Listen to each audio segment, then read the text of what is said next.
आता उन्हाळा सुरू होतोय, ऑलमोस्ट झालेलाच आहे.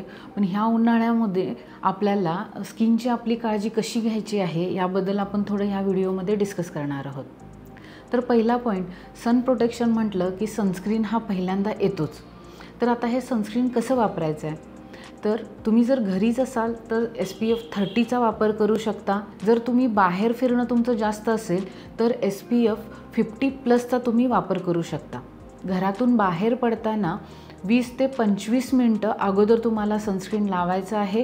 ह्याच्यामध्ये तुमचा फेस एरिया जो काही एक्सपोज एरिया असेल, नेक एरिया, हँड, फीट, ह्या एरियांना तुम्हाला सनस्क्रीन लावायचं आहे. आणि त्याच्यावरती तुम्ही फेसला वगैरे कॉम्पॅक्टवरती यूज करू शकता आणि बाहेर पडू शकता. जेव्हा सनस्क्रीन लावून तुम्ही बाहेर पडता, तुम्हाला जर स्वेटिंग होत असेल किंवा तुम्ही स्विमिंग वगैरे करत असाल तर तुम्हाला रिपीट सनस्क्रीन अप्लाय करणं गरजेचं आहे. किंवा तुम्ही बाहेर बराच वेळ थांबणार असाल तरीही तुम्हाला रिपीटेशन सनस्क्रीनचे हे गरजेचे आहेत. हे तुम्हाला 2 तासाला किंवा प्रत्येक 3 तासाला रिपीट करणं सनस्क्रीन हे गरजेचं राहतं.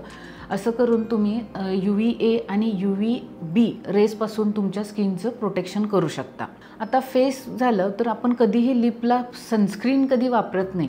तर आता बऱ्यापैकी मार्केटमध्ये असे लिप बाम आहेत की त्याच्यामध्ये SPF ॲड असतं. ते तुम्ही वापरून तुमच्या लिपचं सुद्धा सनपासून प्रोटेक्शन घेऊ शकता. सेकंड गोष्ट म्हणजे मॉइश्चरायझर.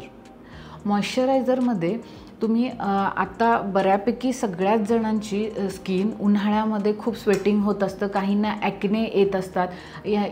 अशा स्किनसाठी, ऑइली स्किनसाठी तुम्ही ऑइल फ्री मॉइश्चरायझरचा उपयोग करू शकता. त्याच्यामुळे तुमचे क्लॉग पोअर्स किंवा ॲक्ने हा सुद्धा प्रॉब्लेम राहणार नाही. पण मॉइश्चरायझर उन्हाळ्यातसुद्धा वापरणं तितकंच गरजेचं आहे.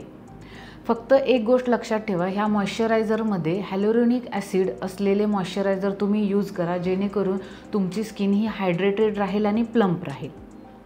थर्ड पॉईंट म्हणजे एक्सफोलिएटिंग एजंट. काहींना ॲक्ने प्रॉब्लेम हे सगळे दिसतात, स्वेटिंग खूप प्रमाणात होत असतं, तेलकट होतो चेहरा. त्यामुळे एक्सफोलिएटिंग एजंटमध्ये ग्लायकोलिक ॲसिड, सॅलिसिलिक ॲसिड असे कंटेंट असलेले फेसवॉश तुम्ही ह्या उन्हाळ्यामध्ये यूज करू शकता, जेणेकरून ऑइल फ्री राहाल आणि थोडंसं जंटल एक्सफोलिएशनसुद्धा याच्यामुळं होऊ शकतं.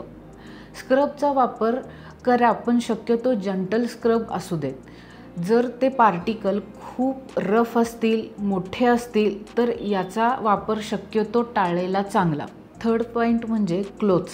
कपडे तुम्ही कसे वापरावेत, तर बाहेर जेव्हा जाता तेव्हा तुम्हाला लूज कपडे घालायचे आहेत, जे खूप टाईट नसावेत आणि ते कॉटनचे असावेत शक्यतो, जेणेकरून तुमची बॉडी ही ड्राय राहील.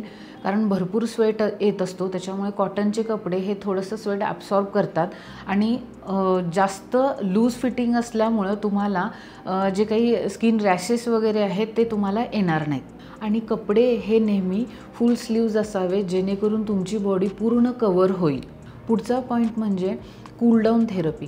कूलडाऊन थेरपीमध्ये जेव्हा तुम्ही खूप बाहेर उन्हातून फिरून वगैरे येता किंवा तुम्हाला खूप घरी जरी असाल तरी खूप प्रमाणात हीटचा प्रॉब्लेम होत असेल, तर हीट बर्नपासून वाचवण्यासाठी किंवा तुमच्या बॉडीमधील हीट कमी करण्यासाठी तुम्ही कूल शॉवरचा वापर करू शकता.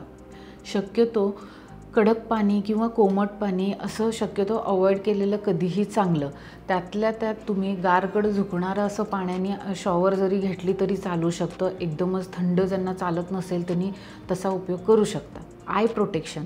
आय प्रोटेक्शनमध्ये सनग्लासेसचा वापर करू शकता, ज्याच्यामुळे तुम्हाला UV आणि UV रेजपासून आयचं प्रोटेक्शन राहील किंवा साईड मसलचे सुद्धा प्रोटेक्शन राहतील. तिथली स्किन ही खूप नाजूक असल्यामुळं सन डॅमेजसुद्धा त्याच्यामध्ये होऊ शकतं. नेक्स्ट पॉईंट म्हणजे बॉडी हायड्रेशन. उन्हाळ्यामध्ये डिहायड्रेशनचं प्रमाण बऱ्याच जणांच्यात दिसून येतं, त्याच्यामुळे तुम्हाला डेली वॉटर इंटेक हा 2.5 ते 3 लिटरपर्यंत ठेवणं खूप गरजेचं आहे. आता असे बरेच फ्रूट्स आहेत की त्याच्यामध्ये वॉटर कंटेंट बऱ्याच प्रमाणात आहे, जसं की वॉटरमेलन, कुकुंबर, ऑरेंजेस असे फ्रूट्स तुम्ही डेली आहारामध्ये घेऊ शकता, जेणेकरून तुमची बॉडी हायड्रेटेड राहील. हॅटचा वापर. हॅट वापरताना बऱ्यापैकी मोठी हॅट असेल तर सगळ्यात चांगलं, कारण त्या हॅटमध्ये तुमचा नेक एरिया, फेस एरिया हा कवर झाला पाहिजे. नेक्स्ट पॉईंट म्हणजे सनबर्न किंवा रॅशेस. जेव्हा तुम्ही उन्हातून बाहेर जाऊन येता किंवा उन्हामध्ये असता तेव्हा सनबर्न वगैरे होत असतं किंवा रॅशेस येत असतात, तर तुम्ही कॅलामाइन लोशनचा वापर करू शकता, ॲलोवेरा जेलचा वापर करू शकता, कोल्ड कॉम्प्रेशनचा वापर करू शकता, जेणेकरून ती स्किन हील होईल आणि तुम्हाला बऱ्यापैकी सूदिंग इफेक्ट मिळेल. शक्यतो मॉर्निंगचे 10 वाजल्यापासून 4 वाजेपर्यंत या पिरियडमध्ये तुम्ही उन्हात जाणं शक्यतो टाळलं गेलं पाहिजे. जर पॉसिबल नसेलच तर आत्ता जे काही पॉईंट सांगितलेले आहेत त्या पॉईंटचा वापर करून तुम्ही सन प्रोटेक्शन घेऊ शकता आणि तुमची स्किन ही चांगली ठेवू शकता.